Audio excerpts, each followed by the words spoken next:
right? So at the bare minimum, we have rent for $1,200. What if your rent's $1,500? What if your landlord raises your rent to $2,000? Just because your bills go up, if your job doesn't go up, what happens?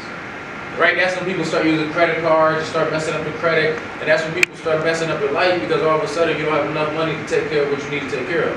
Same thing with a car. What if the car's $500? What if the car's $800?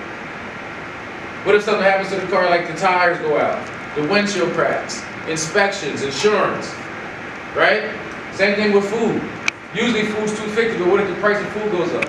What if instead of going to the grocery store, we order pizza every day? This is what people don't realize. If you go to the grocery store and buy food, you have to cook it. But if you order pizza every day and pizza's $20, 7 days in a week, that's $140. Right? You multiply that by 4, that's what, $560.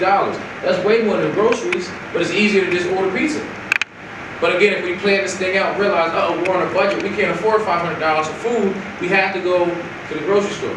Right? We have to cook, we have to sacrifice because we can't afford it. The last thing, clothes.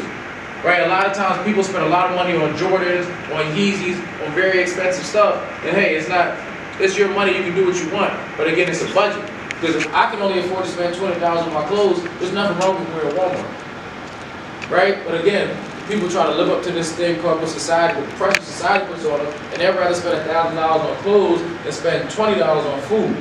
And that's why, guess what? McDonald's food is not the healthiest, but it's cheap.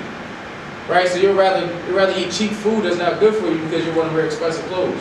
But our job is, again, with the opportunity we have, to make sure we plan this thing out so we're not setting ourselves up for failure. Because the truth is, there's people out here that have very nice clothes, they have a lot of food, but they don't have a car. Right? Like you don't have a house. So what's important to you? Would you rather have a house and a car and you don't have nice clothes? Or would you rather have a lot of nice clothes? The saying is, you have very nice sneakers and you're going to do a lot of walking in them because you don't have a car. Right? So you guys' job, especially the younger you are, is to plan this thing out because it's your life. How do you want your life to look? How much money are you going to have to make?